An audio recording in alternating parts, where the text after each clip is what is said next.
le rôle des zoos dans la conservation est un rôle essentiel et c'est ce rôle-là que le public doit connaître.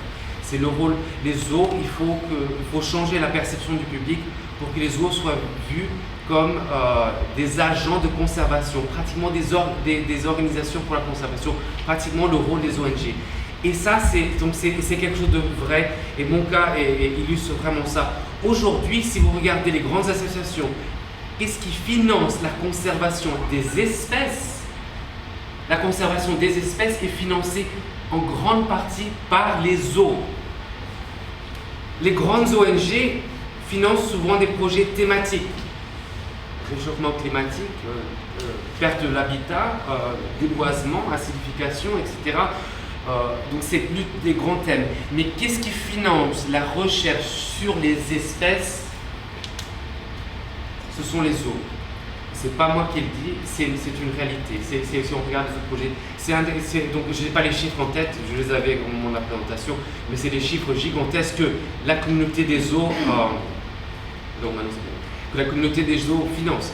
Donc voilà, donc juste pour commencer, donc j'ai juste rajouté ça pour mettre un petit peu en contexte. Donc voilà, donc il y a quelques mois, donc un gorille s'est échappé du zoo. Ce n'est pas échappé, il a ouvert, il est parti juste dans les parties des animaux des soigneurs. Donc quelque chose de très simple, mais à cause des protocoles de sécurité, les gens ont su. Et voilà, tout de suite, un événement aussi simple que ça peut rendre dans les médias des titres et le public s'emballe. Est-ce que les zoos devraient encore exister, etc. Donc bien sûr, il y a l'exemple il y a quelques mois donc, à Cincinnati, et ça a vraiment été un grand choc dans la communauté. Donc c'est un très très bon zoo, hein, dans un enclos qui avait plus de 30 ans. Donc les zoos, ça a vraiment fait des grands chocs au niveau de l'association des zoos américains. Ils ont pris la décision horrible d'être obligés de sacrifier leur animal pour sauver la vie d'enfants. Ils ont été complètement massacrés dans les réseaux sociaux, etc. Encore une fois, on déballe ces grands sujets de est-ce que les zoos devraient exister, etc. Un gorille est mort, et alors quand on compare les chiffres à ce qui se passe dans la nature, etc., c'est absolument dérisoire. Et donc et vous aussi, vous avez vécu juste un événement qui est arrivé en Europe, donc avec la girafe Marius, qui a vraiment aussi perturbé beaucoup un peu l'esprit. Donc c'est un peu ce contexte-là pour montrer que rapidement l'opinion publique peut changer. Les réseaux sociaux aujourd'hui, ça veut dire quoi? Ça veut dire que n'importe quel imbécile devient un expert et a une opinion très très forte sur des sujets auxquels il n'a aucune idée. Donc c'est vrai que donc c'est devenu un contexte difficile. Donc dans ce contexte-là, il faut vraiment que nous travaillions ensemble, donc nous chercheurs et vous zoos, pour qu'ensemble on puisse donc changer un peu cette image des zoos, pour que vraiment les zoos soient vus, pas seulement comme des endroits où on présente et on introduit les gens à la nature, mais des endroits où on conserve la nature in situ. Donc vraiment c'est des agents de conservation. Donc voilà, donc encore une fois, donc, juste pour présenter, donc je coordonne deux projets, Fourmilier géant et Tatou géant. Donc ce que vous ne savez peut-être pas, mais j'ai commencé en fait moi aussi ma carrière à l'âge de 16 ans dans un parc zoologique. J'ai commencé comme soigneur ML, un saisonnier au parc zoologique de Thoiry, et pendant pratiquement 7 ans, entre les études, etc., va-et-vient, au parc zoologique de Cerzat à Lisieux. Maintenant il y a, je pense, une vingtaine d'années, donc assez longtemps. Dans ma formation a vraiment commencé dans les zoos. La première fois que j'ai entendu parler de conservation, etc., c'était quand même aussi à travers les zoos. Donc bien sûr, ces photos montrent que la sécurité était différente, hein, c'était d'autres temps. Hein. La prochaine. Et bien sûr, donc cette expérience dans les zoos qui fait que je connais un petit peu le milieu, mais aussi nous travaillons donc avec beaucoup de différents partenaires tout au long de ces 6 dernières années. Travailler avec beaucoup de différents parcs zoologiques, avec différents zoos, donc de connaître un petit peu aussi le milieu des zoos. Donc c'est ça, donc le concept du One Team Approach, c'est vraiment que le chercheur, donc le coordinateur du projet, fasse partie de l'équipe du zoo, fasse partie de l'engrenage, que nous soyons vus à part entière comme une partie de votre institution. Que l'on en fasse partie. Qu'est-ce que ça demande? Donc c'est la première chose, bien sûr, c'est de communication, de se connaître, de communiquer entre nous. On a besoin que vous nous communiquiez à nous, les chercheurs, un peu plus sur votre institution. On doit connaître, parce que chaque institution, chaque zoo est différent. Donc j'ai entendu parler hier d'un zoo dans le sud spécialistes dans l'Amérique centrale, d'autres peut-être sur les primates. Chacun a une mission et des objectifs différents, finance des projets différents, a des intérêts différents. On a besoin d'entrer aussi un petit peu dans votre culture et donc de connaître votre institution. On a aussi besoin de savoir au-delà de votre département de conservation, où souvent c'est une personne qui cumule plusieurs rôles et qui s'occupe de la conservation, mais on a aussi besoin de comprendre et connaître les autres départements, les autres individus qui travaillent dans votre parc zoologique, au niveau qui est la personne qui s'occupe de la communication. Vous avez des programmes qui étudient la nutrition, reproduction, génétique, il y a le comportement, quelles sont les autres personnes? Car ce sont les personnes avec lesquelles nous, on peut communiquer, avoir envie et besoin de communiquer. Et aussi, c'est les gens avec lesquels on devrait aussi transférer nos connaissances. Donc c'est important que vous se présentiez à nous. Que ce ne soit pas juste le nom du zoo, parce que chaque zoo a ses particularités et ses différences. Vous aussi, vous avez besoin de nous connaître. Donc pas seulement le coordinateur de projet, mais connaître un petit peu, savoir un peu plus sur nous, sur notre équipe. Donc quels sont les membres des gens avec lesquels on travaille. Donc ça c'est le résumé de mon équipe. Donc j'ai 2 vétérinaires, Daniel Kluber, Camilla qui travaille un peu à mi-temps, Gabriel, donc ça c'est vraiment les 2 personnes avec lesquelles je travaille le plus, qui travaille avec moi depuis 2011, Gabriel travaille avec moi depuis 2012 et Bruna qui a commencé à voir maintenant depuis 2015. Donc connaître aussi un petit peu notre équipe, connaître aussi notre réalité de travail, les difficultés auxquelles on est confronté. Le Pantanal, les voitures marchent pas, on est obligé de traverser donc à la nage ou à pied pendant la saison des pluies. Connaître un petit peu les difficultés auxquelles on est confronté. Donc il est sûr que on habite dans des pays différents, très loin de vous, mais aujourd'hui il est facile pour nous de communiquer ensemble. WhatsApp, Facebook, FaceTime, tous ces différents outils font que l'on peut vraiment, on a vraiment des moyens de communiquer même de très loin. L'idéal, bien sûr, Olivier.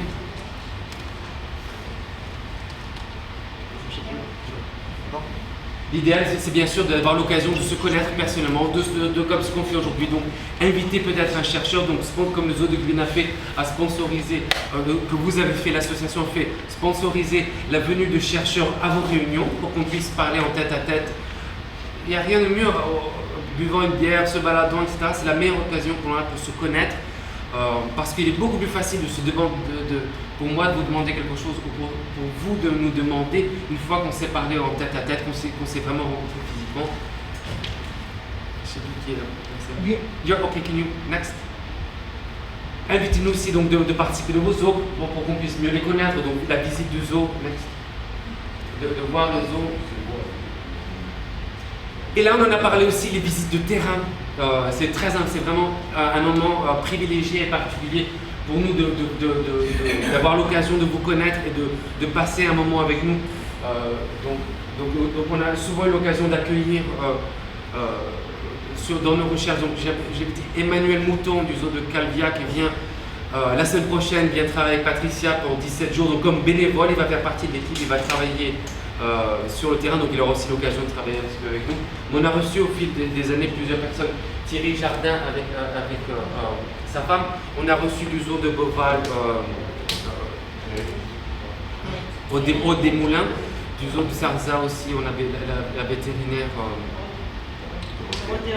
Dorothée. Et on a eu le plaisir de recevoir l'année dernière, en décembre, donc Eric et sa famille. Et donc ça c'est vraiment, je sais que ce serait difficile, c'est cher et c'est un peu compliqué, mais ça c'est vraiment des moments de complicité, c'est des grands moments de partage, etc. Pour nous de connaître. Eric revoit le projet avec nous, nous a fait des compliments et des critiques, des choses qu'on peut améliorer, etc. Donc c'est vraiment, encore une fois, de faire partie de l'équipe, c'est vraiment de pouvoir se connaître. Partager, pouvoir se connaître et partager un peu. Donc les impressions, vraiment connaître à fond, nous vous connaître et vous nous connaître et vous nous connaître. Donc là, parlons un petit peu juste des bénéfices que cela peut avoir pour le zoo. Au-delà donc de cette image de zoo participant à la recherche.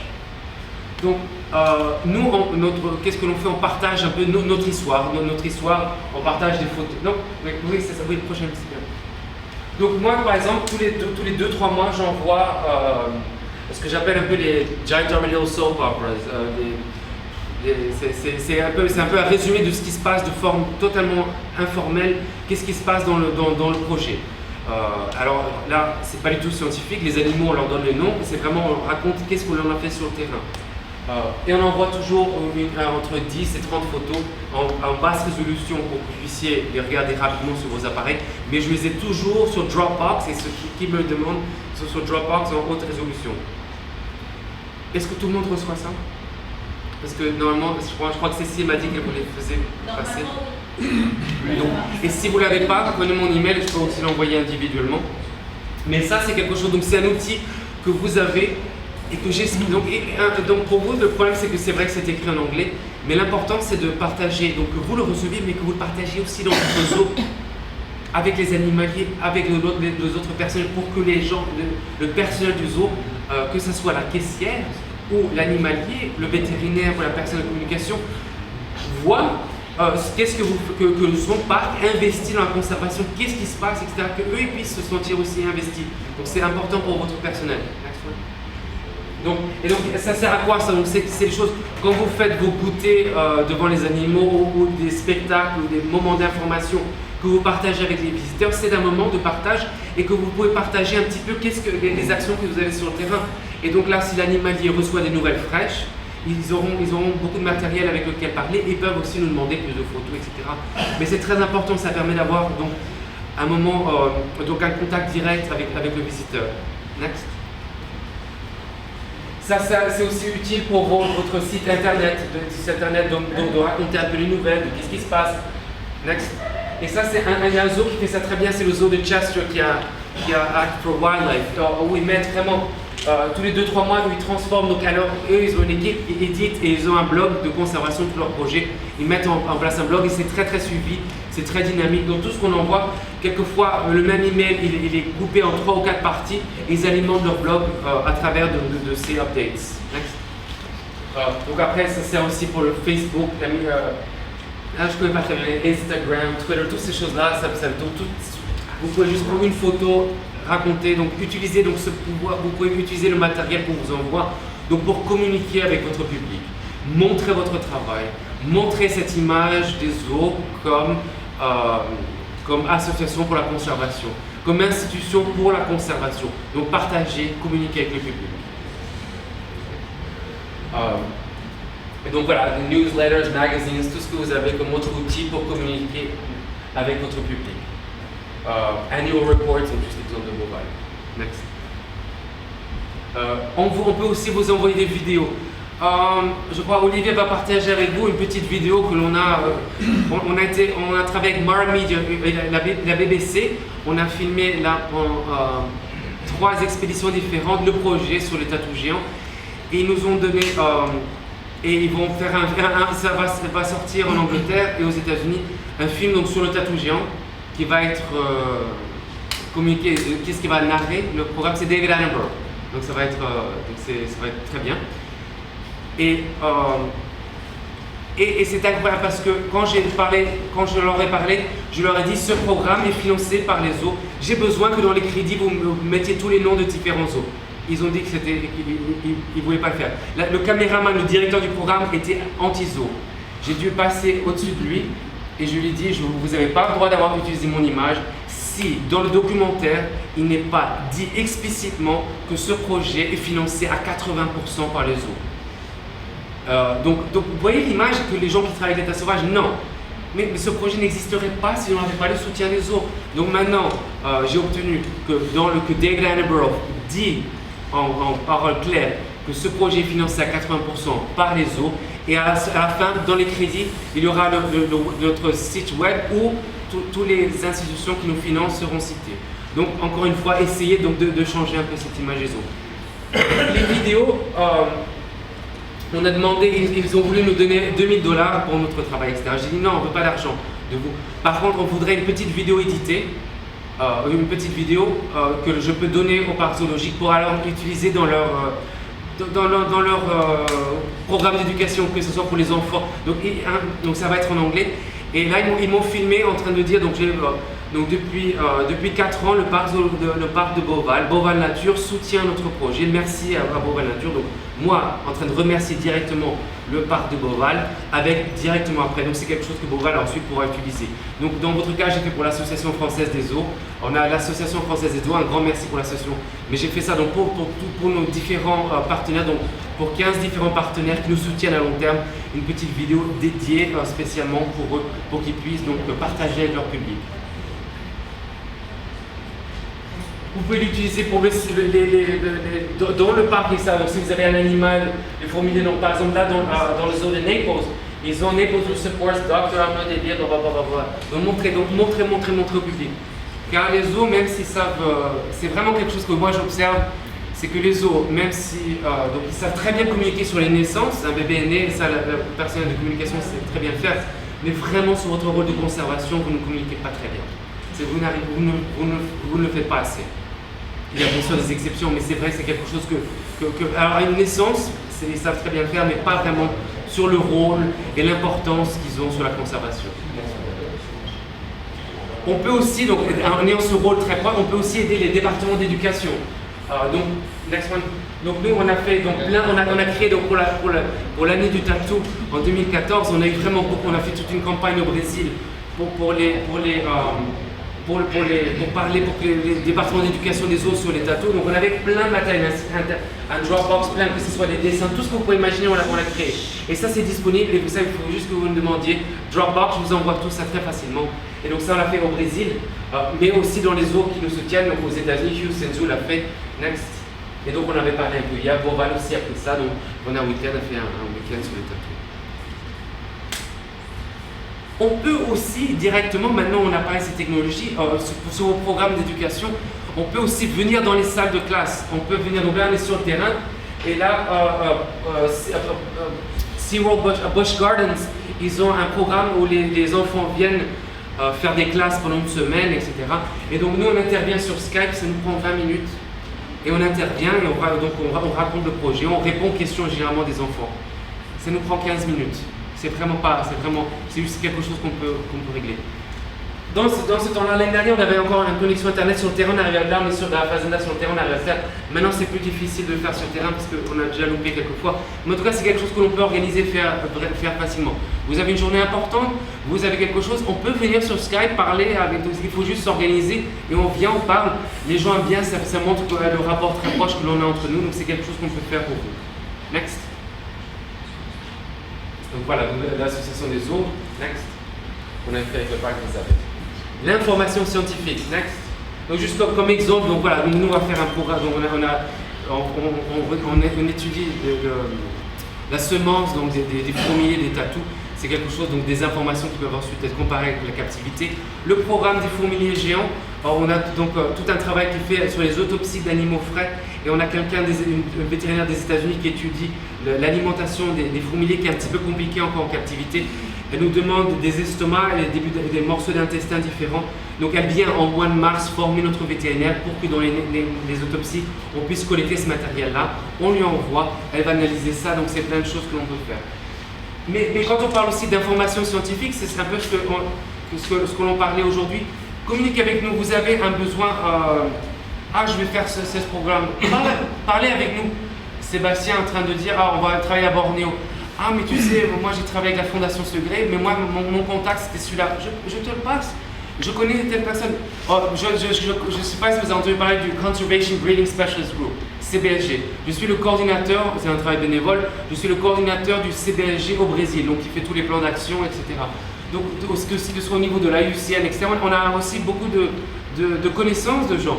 Donc si vous avez quelquefois un problème sur in situ, etc., envoyez-nous un email. Est-ce que tu connais quelqu'un? Donc on avait travaillé avec Angélique sur les iguanes. Est-ce que tu connais quelqu'un sur les iguanes? Oui, j'ai des bons rapports avec le groupe spécialisé des iguanes. Ah oui, parle avec cette personne-là, etc. Donc pour les informations scientifiques aussi.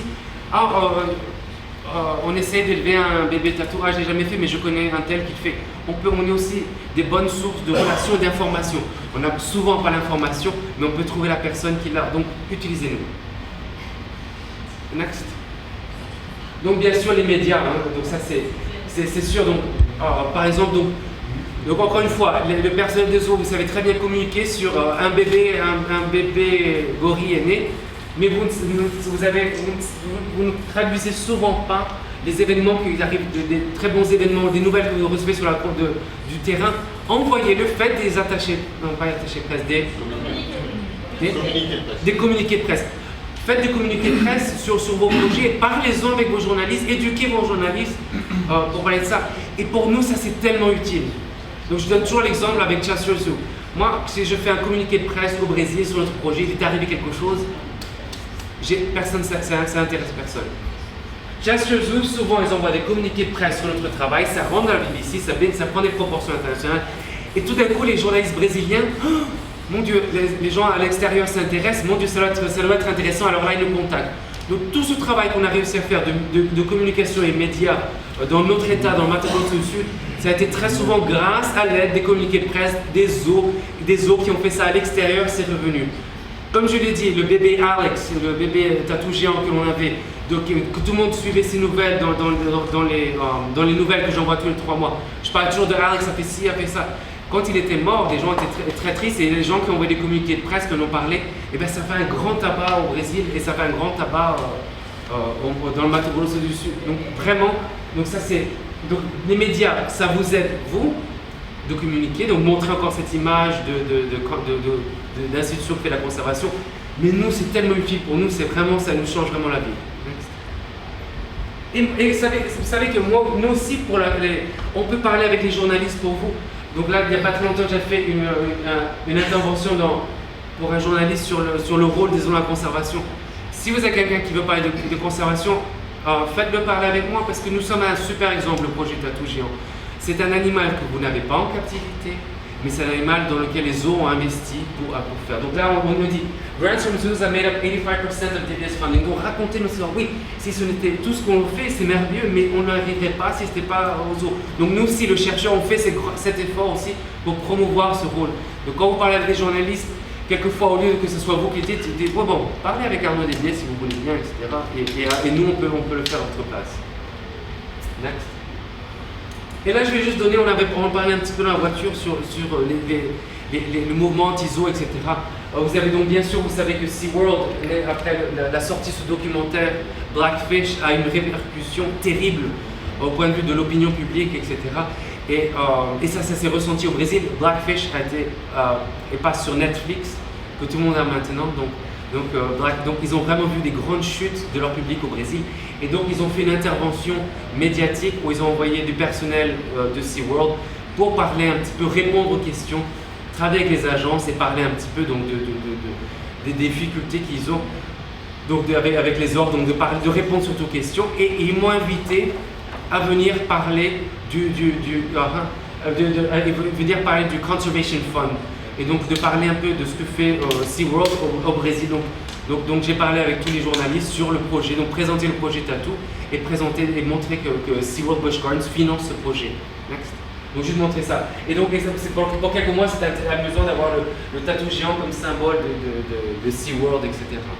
Et c'est quelque chose que l'on fait avec fierté. Pourquoi? Parce que SeaWorld entretient une très bonne relation. SeaWorld Busch Gardens entretient. Bob Yordi, le curateur, est déjà venu passer 15 jours sur le terrain avec nous. Donc toute l'équipe a compris ce qui s'est passé à SeaWorld. On a compris ce que le documentaire, parce que si on l'avait vu sans que quelqu'un nous explique, on aurait été horrifié, on nous l'avait bien expliqué. On travaille avec eux, donc on maintient une relation très proche. J'aurais jamais été faire quelque chose avec les journalistes si je ne connaissais pas leurs problèmes, s'ils ne m'avaient pas introduit dans leur monde. Et j'ai passé 15 jours avec Rob, il nous a beaucoup aidé. À ce moment-là, on essayait d'entraîner un chien pour nous aider à chercher les tatous. Lui, il est entraîneur, il a travaillé toute sa vie à entraîner les animaux. C'est lui qui est venu nous donner des conseils avec le maître chien, etc. Donc, il nous a vraiment beaucoup aidé. Donc, on a entretenu une relation très forte. Donc, c'est pour ça qu'on arrive à faire quelque chose comme ça. C'est pas, si SeaWorld nous avait dit faites ça pour nous et on ne les connaissait pas, on l'aurait probablement pas fait, mais on a une relation très forte et très intime avec eux. Ça, c'est très important. Et aussi, simplement, pour faire le fundraising, on peut aider aussi. Next. Donc par exemple, le zoo de Jacksonville, ils avaient utilisé, le zoo lui-même a présenté le projet, a fait une journée de conservation, vendant des produits, et ils ont pu récolter des fonds pour leur département de conservation qui bien sûr nous bénéficient aussi. Mais donc d'avoir toutes ces informations sur le projet, connaître le projet, on peut aider dans les activités de fundraising. Next. On peut aussi faire, donc je sais pas, si ça se fait pas beaucoup, mais aux États-Unis ça se fait un petit peu. Chaque année on reçoit un ou deux groupes, mais on peut aussi faire des groupes. Je sais pas si votre public s'y prête, mais aux États-Unis ils ont quelquefois des membres du zoo qui vont faire du tourisme avec le directeur ou le chargé de conservation. Donc en fait ils se transforment entre guillemets en agence de voyage. Et donc là on reçoit par exemple un groupe du Houston Zoo qui était venu. Donc le zoo de Houston est venu avec leurs membres. Donc les membres qui donnent de l'argent au comité de conservation, ils sont venus avec le directeur de conservation, ils sont partis au Brésil visiter 2-3 projets. Donc là le Pantanal c'est un endroit formidable. On est là, on fait des présentations, on leur montre les animaux, etc. Et c'est leur façon à eux aussi de lever des fonds pour leur département. Donc vous pouvez emmener, donc c'est quelque chose que les gens adorent faire. Ils sont très privilégiés de voyager avec le directeur du parc, etc.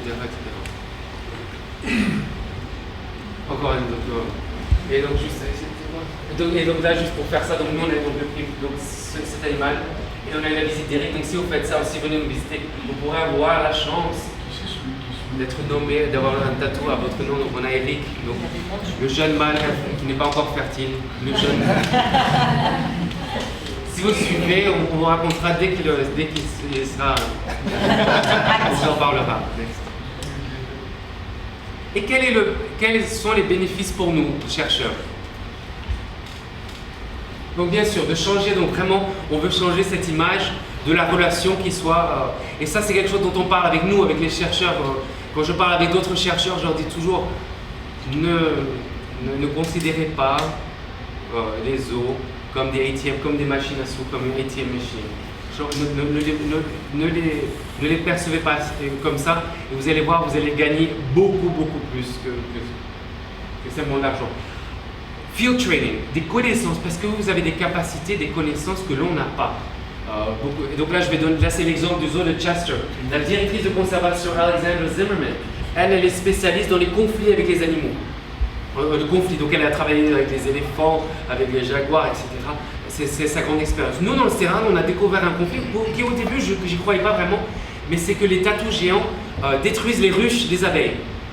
Donc c'est pénible parce que c'est les petits endroits où il y a encore un peu de végétation native. Des gens ont une activité durable, de mettre des ruches. Et voilà, et si un tatou géant, ils arrivent à monter, ils détruisent. Donc il faut qu'ils mettent des ruches à 1,30 m, sinon donc, au début je ne croyais pas, mais on a été faire quelques interventions, des entretiens, etc. Et c'est quelque chose qui est réel. Donc c'est un problème que l'on va traiter l'année prochaine. Et donc on a eu la chance, Alexandra était au Brésil, elle est venue avec nous, elle est venue connaître le problème, elle nous a donné plein de conseils sur comment faire les questionnaires. Toute cette science académique qu'elle connaît sur les social norms, etc., elle nous a amené plein de connaissances et donc elle nous aide techniquement à réaliser ce projet.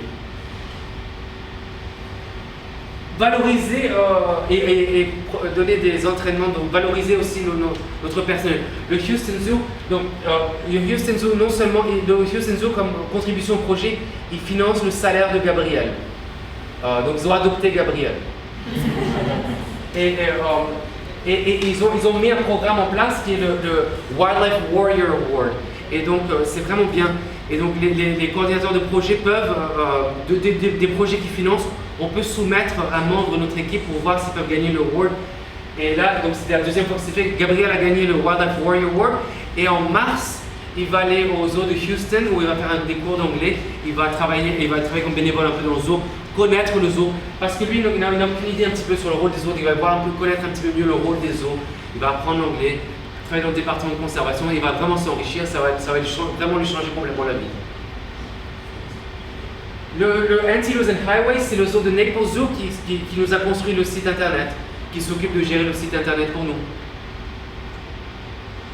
En janvier, on a eu un sénateur qui a voulu changer la loi pour qu'on n'applique plus la liste des espèces, on va dire la liste rouge des espèces, que la nouvelle liste rouge, qu'ils utilisent la liste rouge qui datait d'il y a 10 ans.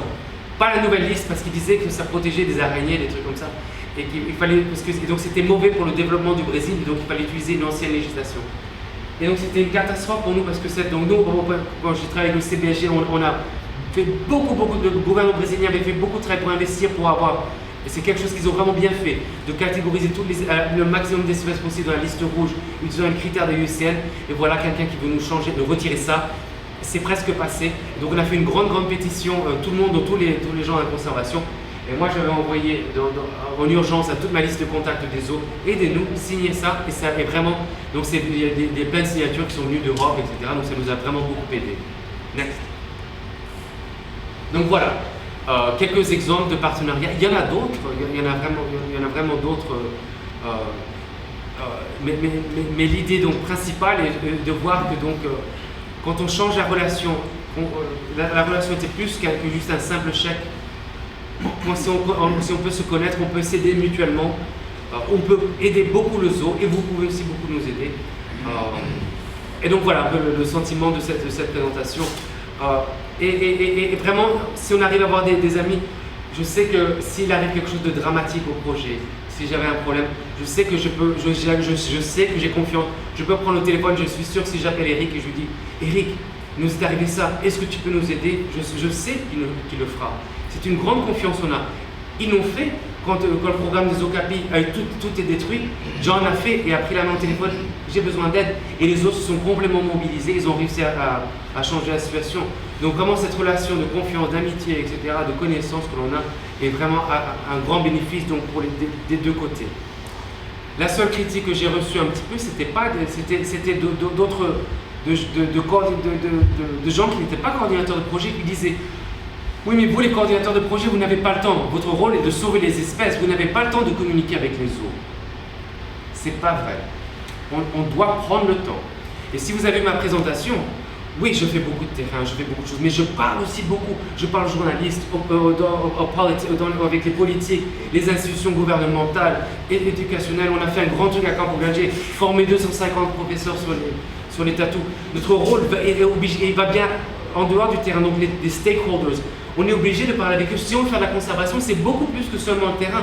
Et donc, je dis toujours aux chercheurs de considérer vos partenaires, les autres, comme un stakeholder, comme encore une personne avec laquelle vous aurez beaucoup de bénéfices à travailler. N'hésitez pas donc à travailler avec vos chercheurs, de développer des relations avec eux. N'hésitez pas. Les emails peuvent demander, peut-être que ça prendra quelques semaines si on est sur le terrain. Olivier l'a bien vu, j'étais sur le terrain qu'on a communiqué sur ce voyage. Il y a des jours, je n'arrivais pas à rentrer sur Internet ou je prends un peu de retard. Mais c'est tout. Mais bon, on arrive à développer une bien meilleure relation. Donc voilà, c'était intégration.